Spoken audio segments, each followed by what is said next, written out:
When the states are going to start opening up and when this virus is going to be going away and so forth. Sounds like Lucas thinks we might be having a partial opening. Is that a good way to say it, Lucas? With what you're saying? Yeah, so I mean, I do think the stay at home will be lifted, and maybe people can gather, I don't know, up to 10 or something, or 50, or I don't know, and maybe I'm hoping restaurants, but I don't know, that might be later in May for restaurants, but I guess we'll see on the 24th. Yeah.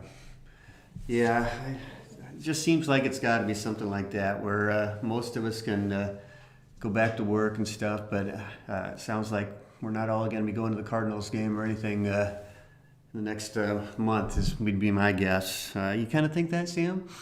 Yeah, I think so. I think that especially here locally that it'll peak hopefully in the next week or two, and then they'll start to ease off restrictions. I don't think at the end of this month they'll be like everything's back to normal, but I think they'll start to slowly open things up strategically. Yeah, I think so too. So are we live, Rachel? We are live. All right, guys. This is Brian Schroeder here. We got Sam Prim, the dude with the hat and the headphones and the nice-looking mustache, and Lucas Walls. Old guy. Oh, absolutely. With no mustache. Well, you sort of have a mustache there. Okay, small mustache. He can't grow one, that's why he doesn't have one, guys. Yeah. All right, we got boots on the ground, a real estate investment company in St. Louis. We're very active in the biz. We have a flipping business where, our goal this year, what was our goal? To buy and sell 182? Is that what it was? Yep. Right. And we're still on track for that, I would say. Maybe a little bit behind due to this virus, but not too much. So business is still happening. We have a hard money lending business. We got about somewhere around $9 million out right now.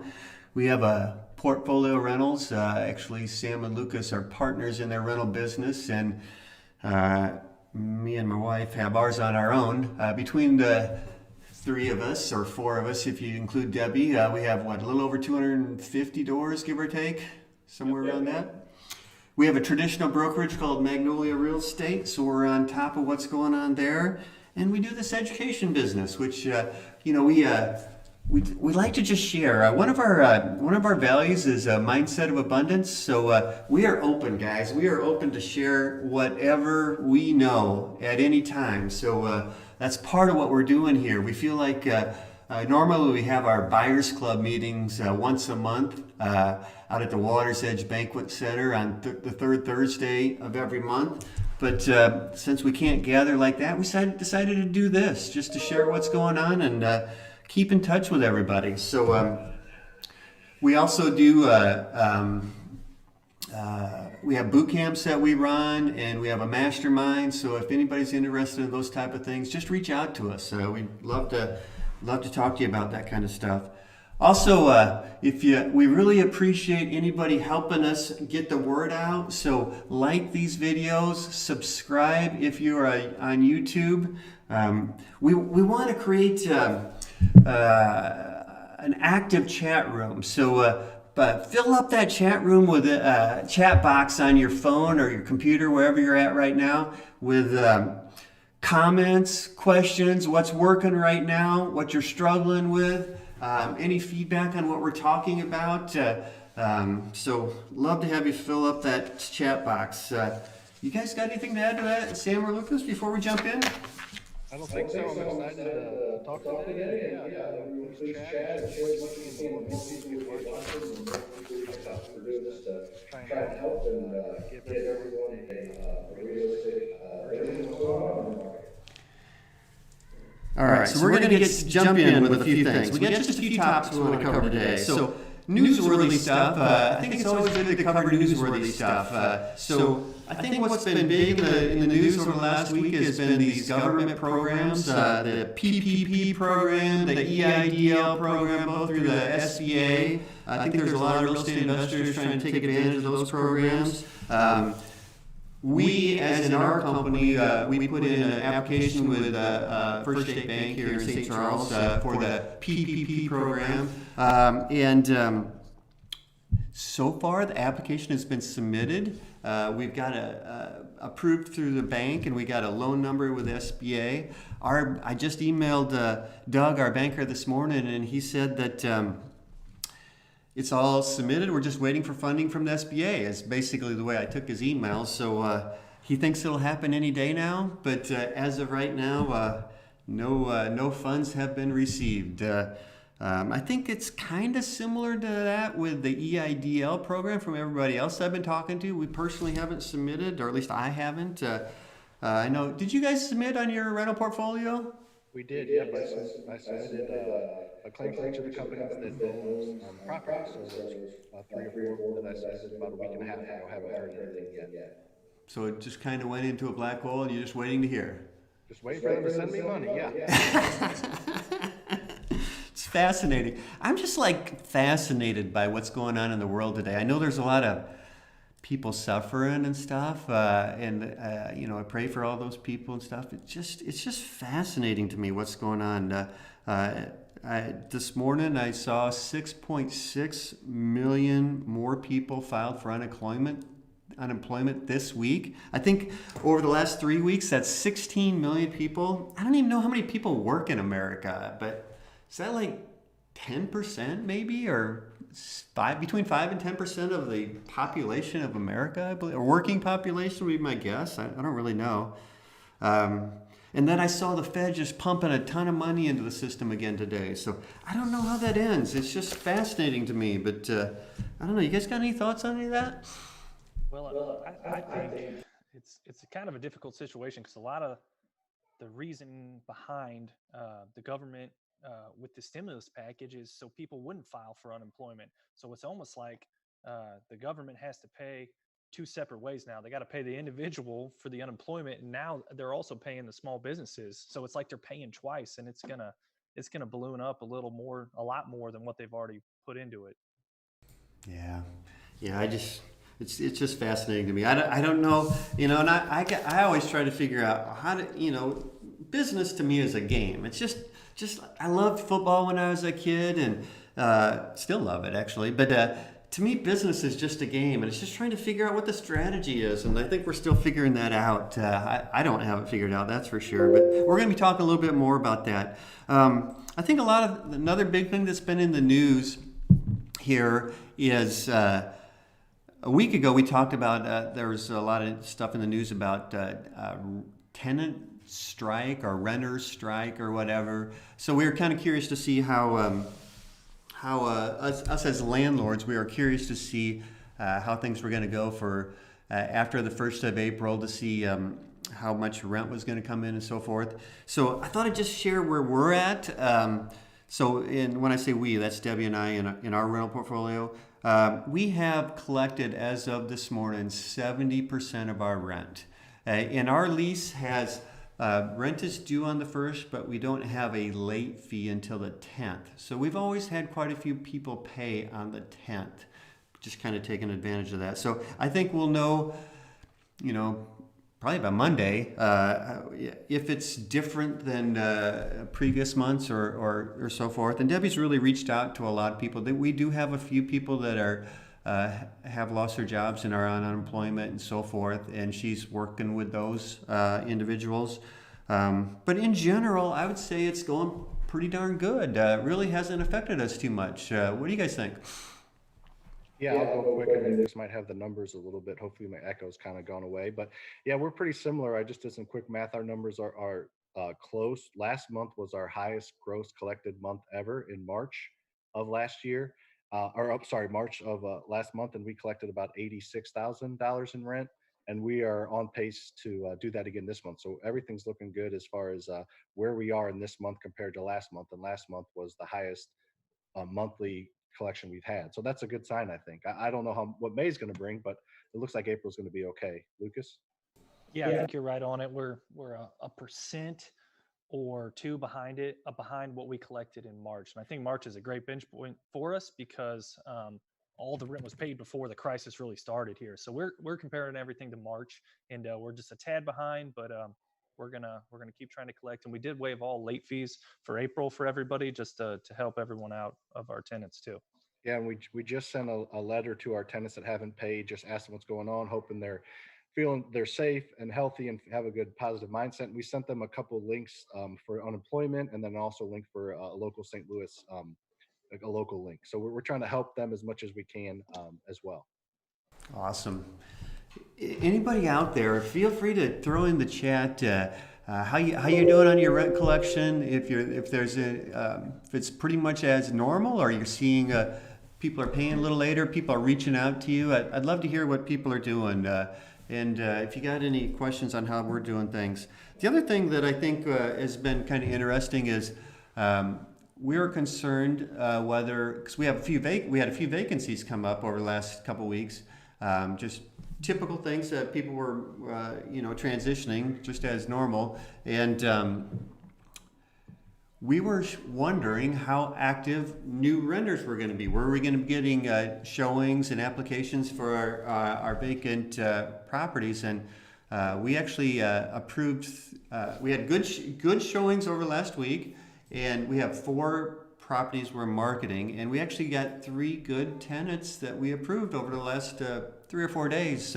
So at least from our standpoint, it looks like the potential renters are still out there looking. You guys have any feedback on that?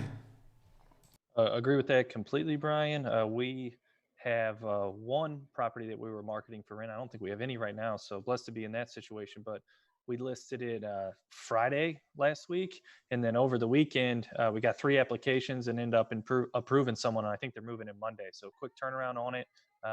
So yeah, I think it's just a lot easier to show vacant houses, get good pictures, maybe even a Matterport for your rentals. Just kind of start thinking outside the box. Yeah, and to add to that, kind of something that we kind of intentionally did is, we have rents ranging from like 800 to 1500. So that kind of diversifies you a little bit in your rental pool of what their jobs are and income. This one we just rented was for 1400. So I don't know if it would have been a little bit different for a 800 a month renter or not, but it's just something kind of interesting to see how people's jobs are affected, because the higher rent you have, obviously the person potentially is going to be making more money and have it be in a different job class than different rentals. So that's just something that I'm very interested to see going forward. I agree. That is intriguing. Will be interesting to see what the trends are over time. And we have very few Section 8 tenants. I don't know. Do you guys got very many Section 8 tenants? 1. So between the 3 of us, we don't have much. I don't know. I'm going to say personal knowledge of Section 8. I'm sure the government is paying, but the portion that the tenants are paying, I don't have any firsthand knowledge on that. If anybody out there does, let us know. Occupancy inspections, I think, was kind of interesting too, because that keeps changing from week to week. And gosh, there's, I don't know how many cities in the St. Louis metro area. I think I've heard like 90 or something like that. So every city's slightly different. But we just did one in Breckenridge Hills, where they're allowing the tenant to actually move in, and they're going to do the occupancy inspection down the road, once the city's back to normal, which is very unusual. I don't know, have you guys had any issues with or experience with occupancy inspections over the last week or 2? So our most recent one was unincorporated St. Charles County. So no occupancy inspection there, which is we're lucky. But we treat every house the same, and we're going to rehab it and turn that house like we would whether it's getting inspection or not. So we are up to code. Our houses are safe. So if we have to move somebody in without an inspection in a municipality that requires them, we're comfortable with that, and we'll take care of that down the road when they open back up. Sounds good. All right, let's talk about the retail market for just a minute. Matt, who runs our brokerage, always gives us a good pulse of what's happening as far as listings and pending, buyers actually looking and so forth. And gosh, the word he keeps using is resilient. It just seems like people, even with this stay-at-home work order or whatever we're calling this right now, people are still listing their houses in general. people are still out there looking, and closings are still happening. The market is very resilient right now. Is that kind of what you're hearing? Yeah, I've kind of been surprised, and I know you have too, at how resilient it has been in the past 3 weeks. I feel like maybe it's starting to slow down a tick, but under that $250,000 price range in a good area is not been barely affected at all, which is just crazy to think about. People can't even get in houses right now, or can't do open houses right now. But it's just crazy how it seems to truck along, which I think just goes to show how little inventory there is out there. Even if half the people are looking that were looking a month ago, there's still not enough for them because houses are flying off the shelves for around asking. So it's kind of crazy to me. Yeah, a couple thoughts on mine just to give some notoriety to the brokerage that you're talking about, Magnolia. I think they've closed 13 million in transactions this year already, and they're lined up for April to be their best month ever. So people are still buying and selling houses. I'm going to read off active listings going live for the past 4 Thursdays, and just kind of get a feel on which way this is trending over the past month or so. So Thursday the 19th. March the 19th, 109 listings. And then 326, kind of getting into the heat or the middle of the crisis, 70 listings. So a big dip there. And then it kind of jumped back up to 87 listings about a week ago. And then this morning, 85 listings live. So hopefully kind of trending back up in the right direction and having some more activity in the real estate market once people figure out what's going on here. Good information, Lucas. So that kind of shows, which Brian knows this. So I just kind of go off of a gut feel and just kind of, oh, I hope this is what's going on. And Luke has the numbers and the real facts. So there you go. That's why it works. Well, I got the numbers and the real facts from Brian. I just read it off the sheet. There you go. That's how all three of them work together. We do track things around here. Hey, that's a really good segue into. We always try to do a shout out to one of our trusted vendors for our club every week, and this week we got a shout out to True Title. There's Tara. If you can see her on the screen, she's doing a closing, and they're doing drive-by closings right now, which is incredible. True Title. I don't know. It just amazes me how that they're not letting things slow them down. They're following all the precautions and everything that need to be followed right now, but they are continuing to make closings happen. And I just love seeing Tara out there handing papers in and out of the windows and making closings happen. I was talking to Tara yesterday. We actually shot a quick video yesterday. March was, I think she said, that their best month ever since the True Title's been in business for 6 years. And I think she told me that they had more closings in March of this year than they ever have. So it's just back to, it shows how resilient the market is right now. All right, we're gonna move on. Rachel, can you pull up that chart that we talked about earlier? Everybody out there, I hope you guys can see this chart. This shows the median price of real estate, single-family houses, and it's a chart from the Case-Shiller Index. They look at 20 cities around the country and they put together a composite. I think it's a really good showing of what trends are in the real estate, the value of the median price of homes in the United States. And you can see this chart just goes back to 2000, and you can see from 2000 up through 2006 a very steep increase in the value of housing every year. Houses just kept going up in value, up in value, up in value. It peaked in 2006. There was this little dip and a plateau for about a year, which is amazing. You know, looking back on it, I clearly remember that. The values just went up, up, up. They took a little pause, a little dip, and plateaued for just a little while.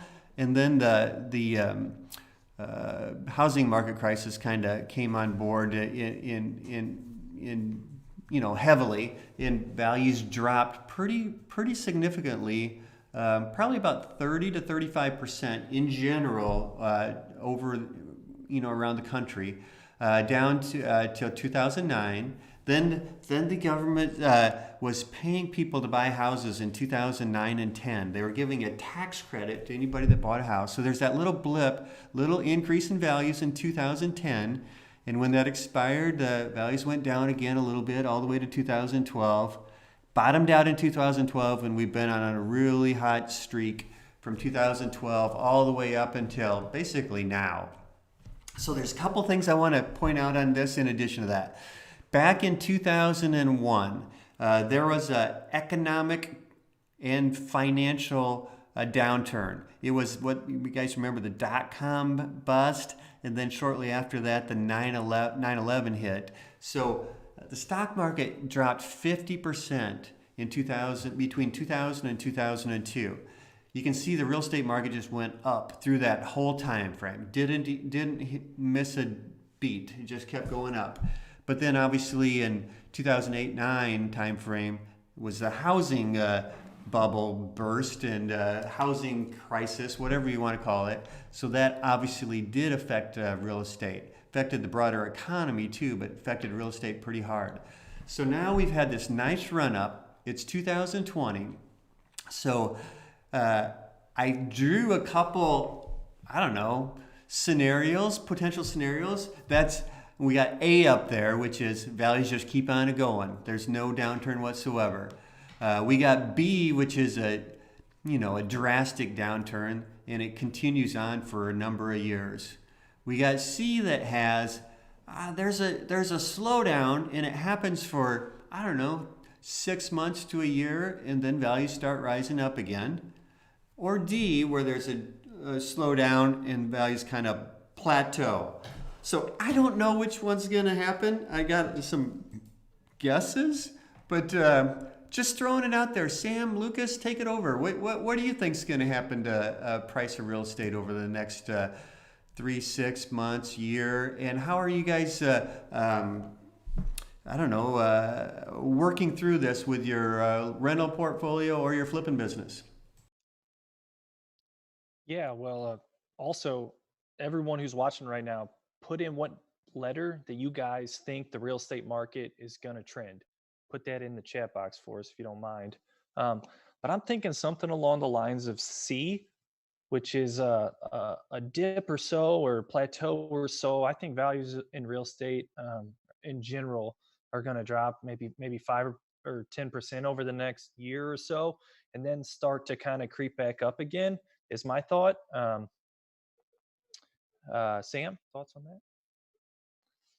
Yeah, I kind of agree. I think it's going to dip a little bit, but then keep going up. I don't think it's gonna go down in the long term. I can't imagine a house, in 6 or 7 years being worth, less than it was 10 years ago. If you're following that graph a little bit, so I think it's going to dip a little bit, but then continue to go up, just like it always has. There's a dip and then an upward trend, a dip and then an upward trend. So hopefully the dip's not too big, but I do think it's gonna be good. Yeah. So a couple things there, real quick, Brian. Over in 2030, which I think that graph goes to, I just can't imagining a real estate being worth less than it is today. I think there will be a little dip in between now and then, obviously, but in the long term, I still think it's a great play. And the other thing I think will happen is kind of the 100,000 to 200,000 price point of real estate is going to be, insulated to some degree from this dip, and I think they'll be hit a lot less hard than a lot of the upper price point stuff. Lucas, and we're all just guessing here. And hey, let's do some shout outs here. Ashley, Dusty, Rachel, Calvin, Nathan, Alyssa, thanks for getting on here, guys. All of you guys. Nikki, Kyle, Nathan, yeah. Anybody out there, throw some thoughts in the chat. What do you think is going to happen? Because I think I don't think any of us really know, but I think it's good to get feedback from everybody to kind of see what everybody else is thinking. That helps us give some guidance to what to do and so forth. So love people throwing in the chat. What do you think is going to happen with the real We're estate getting market. a lot of C's, Brian. We got a C from Calvin, a C from Dan G. Yates gave us a C towards an A. CJ gave us a C. So we're getting a lot of C's. So it's one of those things where it's like you said, it's great to get feedback. And me and Brian had a meeting earlier today. I told him he loves feedback, so we're going to get him a bumper sticker that says "I love feedback." But I think it's kind of like anything else. The people, I've said this last time, the people think this is going to happen that are really negative, and people think this is going to happen they're really positive. And reality is probably somewhere in between, and nobody knows for sure. But I do think it's great to get feedback, and it's great to always be on top of it. So I love that chart that we've looked at a few times now. Yeah, and I think I wonder if everybody's throwing out C just because what you just said, Sam. It's hard to envision it just keep going up, but it's also hard to envision it being a big downturn. So and traditionally real estate's gone up. So I think maybe that's why a lot of people are thinking it's C, because you almost got to see a pullback because all these people that are losing their jobs and so forth, but real estate just keeps going up. And gosh, the Fed just keeps pumping money. They want inflation. The Fed wants inflation. They need inflation for the economy to keep doing what it's doing. So I think the Fed has a lot of push in which way real estate values go. It's a good segue kind of to our next topic here on who's still buying rentals out there, right, Brian? Yeah, that's a great question. So really quick before we do that, I want to read what Suzanne just put in there. D, because it's good to have somebody that disagrees. I love people that disagree with the consensus. So D was basically it dropping back a little bit and plateauing for like 10 years. And Suzanne says, my biggest concern is how this has shut down so many businesses, not just here, but worldwide. And that's so true. I'm just not sure the impact this is going to have. And I think that's great.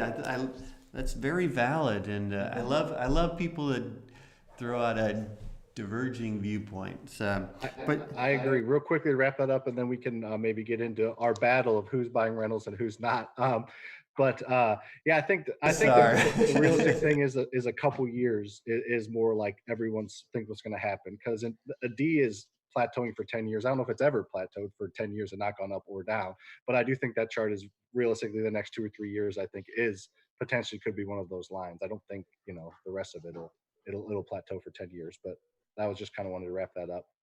all right, so you guys, I think, said you think it's going to be on the C line, which means I think Lucas said a drop of like 10% maybe, give or take, in values over the next year and then rising. Is that kind of what you said, Lucas?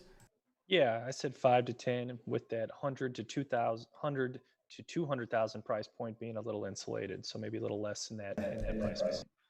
Gotcha. So you guys are buying rentals. You got it. You're buying them. I'm putting words in your mouth here, so tell me if this is right. You're buying them because they're in the less than $200,000 price range. You think it's going to be insulated, so there's going to be a small drop, and they're just going to keep going up in value. Correct. Yep. That's one of the main reasons we're buying them. And another main reason that we're buying them is because we're not very patient. But and then the other reason that we're buying them is because our portfolio, I mean, we have 110 doors, but we're still in growth mode. So we're not to the point where we're stabilized and can just let it ride from here on out. And I think kind of that I'm putting your words in your mouth now, Brian, but that might be where you guys are, more stabilization, and then only add them if they're home runs. You'd only add rentals right now if they're going to be home runs here when they drop maybe 10% or so coming up. But our long-term plan, we own 124 houses, 124 doors. They're all single-family houses. And our long-term plan is to keep between 120 and 150. So we're in that range. Our other long-term plan is to increase the quality of them. I think on average, our average house is worth right around 100 grand today. I think over time we want to bump that up to be where our average properties may be worth more like 150,000, 160,000. So we're in the stage of, we're still trying to improve the quality of our portfolio and get back closer to 150. And and I like to keep a certain amount of leverage on ours. At least right now, we are leveraged at about 40%, which is where I like. You know, we've been in this business longer than you guys, so we're in a position to be there. I don't know. I think. Does that make sense? I think the drop is going to be a little bigger than you guys think. So I'm being a little bit more conservative, and I think I'm a little more patient than you. That was a great point you put out there, Lucas. And I'm not normally a very patient guy, so holy smokes, I don't know what that says. But I think I'm a little more patient than you guys right now. So I'm going to wait it out and see what happens over the next 3 or 6 months, and see if there's better buys out there 6 months from now than there are today. And I think there will be, but as far as us, over the next 3 to 5 years, we'll probably add 10 to 20 rentals a year over the next 3 to 5 years, honestly. So, and we're going to add about one a month. So we'll be able to over the past 3 years, we've added about one a month. So we've kind of rode this wave up a little bit, and we'll probably have to ride it down a little bit, but then we'll be able to buy some at the bottom when it happens. So yeah. Yeah, I view our rental portfolio as a long-term investment, that we're going to hold all of them for at least 10 years. So even if prices drop a little bit, I still think they're going to be, worth more than they are now in 10 years. So I think it's a good investment, A. And then B, using the BRRRR method, which we use, having to refinance out, there could be some issues, right? So we buy it and then refinance it out at the end, and it doesn't appraise for what we want because prices drop. That's a potential issue, obviously. So my thought is, if we can add 5 or 6 in the next couple months, and prices do drop a little bit, and we have to come out of pocket a couple grand on the refi, it's well worth it, because I look at each investment in 10 years, hopefully we'll make 80 grand on it. By the time values go up and the tenant pays the note down and we sell it or refinance it, we're going to make 80 grand. So if we can add more right now and have to come out of pocket a little bit, the numbers still work out in the long term. But obviously that is contingent upon having a good base of cash in the bank, so you can do that. You don't need to want to be scraping your bank account down to zero to make these work. You need to be able to have a cushion in there. So that's kind of how I view it. And I don't think we're going to have to come out much on these refis, I don't either, Sam, but because it's an option. all of our rehabs are fast, like 3 weeks. So if the market changes that much in 3 weeks, we're in trouble no matter what. So I'm hoping we don't have to come out anything. And then when these notes renew in 3 years or so, I think that'll be the big teller there. But hopefully we're paid down enough, and the market doesn't take a big dip. Sounds like you guys have looked at all the different risks out there. Values dropping, refinancing your notes 3 to 5 years from now, interest rates. How about if a lot of your tenants get laid off and you have issues collecting? It seems like so far, but we're early in this, pandemic or whatever you want to call it. What if only 80 or 70% of your tenants paid their rent in 2 months? Are you guys in good shape to cover that? Yeah, so I stress tested our business. I think I ran it at 80%, and we'd be able to survive a while. Pretty much break even, honestly, at 80%. No profit, but break even and still have a company, have a business. 70%, we'd probably be out of business in 8 months, 7-8 months. So overall, I think we're going to collect more than 70-80%. So I'm confident that we will not be out of business. What do you traditionally collect as far as, I'm sure you got some vacancy in there too. So have you ever looked at that? What do you traditionally collect on a monthly basis? Over 95%. 95%. So that would be a huge change to go from 95% to 70. So you do definitely have a nice buffer. And even if that happened, you got a nice buffer of cash to put you through for a while. You got it. That makes sense. I can understand why you'd be optimistic in that situation. So, and you guys are still in growth mode. I remember when I was in growth mode, I was impatient as hell too, man. Yeah, Brian, if this happened 10 years ago, you'd still be buying. So you'd be doing the same thing. The way through. I bought all the way up, all the way down, and still bought all the way up. So yeah. I think we got a couple questions in the chat. Let's look at them. Would you buy your first rental trying the BRRRR strategy at this point, or would you wait a few months to make sure you can get your money back in the refi? What do you guys want to take that? Yeah, I'll start it. We're growing aggressively right now. I don't think it hurts to wait a week or two maybe, and I think we'll have a lot more clarity then, but um, I think it's still a good time because I'm very confident that under $200,000 price range is not going to be affected a bunch. And like Lucas said, if you're in and out real quickly, um, the comps right now are great. So if you buy it now, rehab it, and a month from now, try to refi it, they're going to pull comps from right now, and right now prices are up still. So if at some point everything starts to drop, then maybe reevaluate. But right now, the comps that are going to be pulled on the rentals Luke and I are buying are great. They're still very strong. So when we start to see the comps go down, maybe then I'd reevaluate. But in that price range, the comps are great, and that's I think everyone's biggest concern with the BRRRR method right now is refining out, not cash flow or anything like that. But Yeah, I wouldn't wait at all. There's only I would make sure you got your long-term financing lined up on the back end. Start talking to bankers, and if they see your business plan and give you a good feeling that you're going to be approved for that back end loan, I would not wait.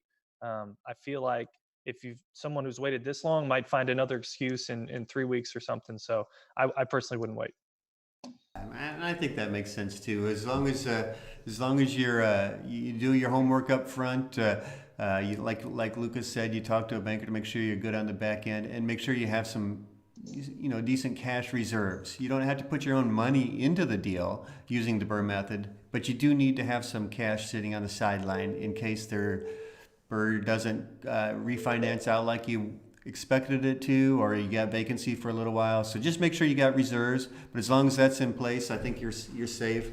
I'd like to add to that, Brian, just a second. I don't think you need to, because I didn't have $1, seriously, not $1 in our business account when we started.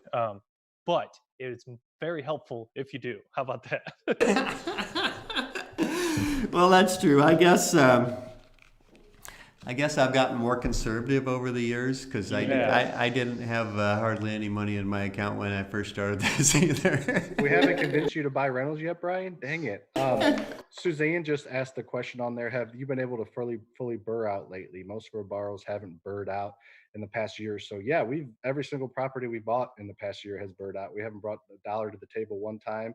And I know people like Cam and Lexi that just did a BRRRR and pulled out $13,000 of cash after the BRRRR and only went up to 75% ARV. So yeah, people are BRRRing all the time right now. Cam and Lex, I don't know if they're on this chat or not. Hopefully they'll watch, but they just did it 2 weeks ago. 2 weeks ago, they pulled out $13,000 at 75% of an ARV on a BRRRR. So yeah, BRRRRs are still happening right now for sure. Prices haven't dropped yet, so I don't know why they wouldn't happen. They might drop, but they haven't yet. So that's my opinion. And Sam and I just refinanced getting ready to refinance about $8 million worth of property. And so far we're about 80% through appraisals, and they've actually came in over what we thought they were going to appraise for.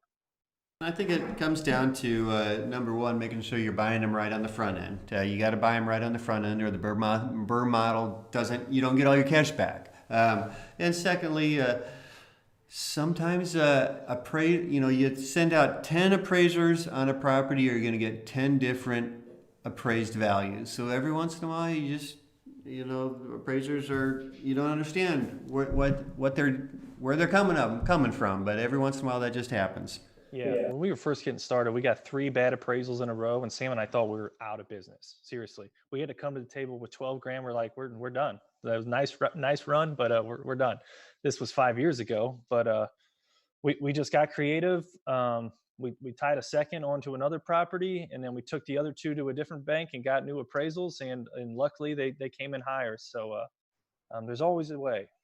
Yeah, and we didn't buy those right in. Those were in rougher areas. We don't own in those areas. But yeah, you can always pivot. And worst case, if you have, that's why you want to have a relationship with more than one bank. We have a relationship with 3 banks. You just take it to the other one and hope that the other 2 are one, and hope that it appraises out, and you're out a few $100 appraisal fee. But that's not the end of the world if you can get a much higher appraisal, because like Brian said, they are based on fact, but they are opinion as well. So. I would just add to what you said about creating relationships and using multiple banks, because bankers will definitely work with people better if they built a good relationship. And also, I remember during the last downturn, some banks kept lending just fine, and some banks just stopped. So you just never know when one bank's just gonna stop lending or get way more conservative on what they're willing to lend. So just be prepared for those type of things when you're doing the Burr method. Hey, I was looking. I would talk real quick when you're having those conversations with those bankers and setting up that relationship. I would ask them about it. I remember talking to Tim Nash at American Bank, and he said he did not call one note due in '08 to 2012 if they're making their payments. And I know you worked with banks that did, and you still work with the banks that did not. The banks that did call those notes, you don't work with anymore. So I think that's a great thing, just building that relationship. A couple other questions. I see Tracy Larkins had a question a little while back.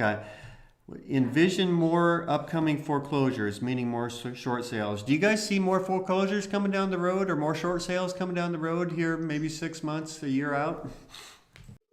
I'll go first real quick. I do, just because of all this forbearance stuff that's going on and people losing their job. And I know there's a lot of different ways that lenders are doing the forbearance. Some of them are making them due on the back of the note. Some of them are making them due in 6 months. And so I do see this affecting that, people being able to afford making their mortgage payment. So I don't know if that's in 6 months or 16 months, but I do see a potential raise in foreclosures and short sales. And we're actively um, getting a plan for that in our Faster House Flipping company to go towards those potential properties. Good. Yeah, there was another chat out there from I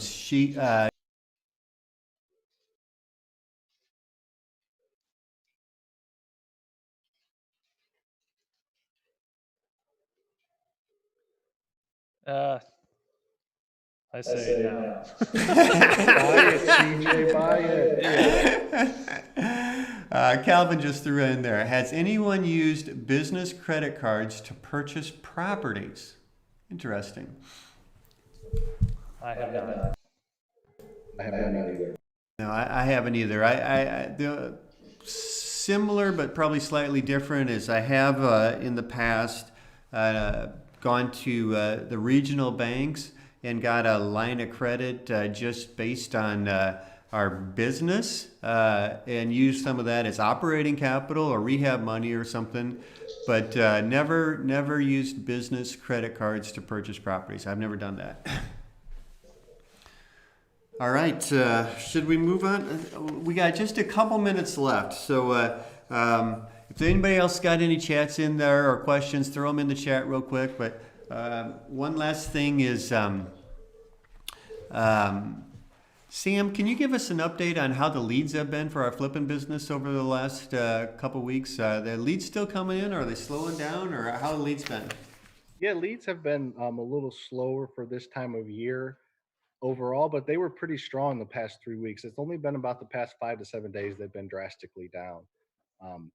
So we did cut our marketing a little bit. We're going to ramp that back up. But we did cut our marketing about 3 weeks ago. So that's part of it, is we cut our marketing a little bit. But there's lots of things like our SEO and different things out there that are always, we can't really cut those. They're always out there. So they have been down a little bit in the past 5 to 7 days, but overall they've been stronger than I thought, and we're going to ramp our marketing back up here pretty soon. So hopefully we'll get the leads back up. I think we bought 5 houses 2 weeks ago, and last week we bought only 1. So hopefully we can get those ramped back up. But they're definitely down a little bit. But I think that hopefully we can think of new creative ways to get it back up.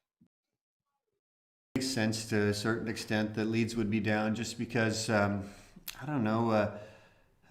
Governor Parsons said everybody stay at home, and I gotta believe that affects things. Just over the last week, I've noticed that everywhere I go, people are wearing masks. So it just seems like people are just being a little bit more cautious right now. So I think that I don't know. I suspect leads are gonna come back up in 2 to 3 weeks, maybe even before that. But we'll give an update every week on how leads are.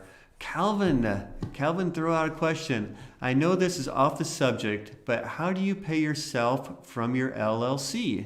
Interesting. Yeah. You want to take that, Lucas? Yeah. So we pay ourselves a salary.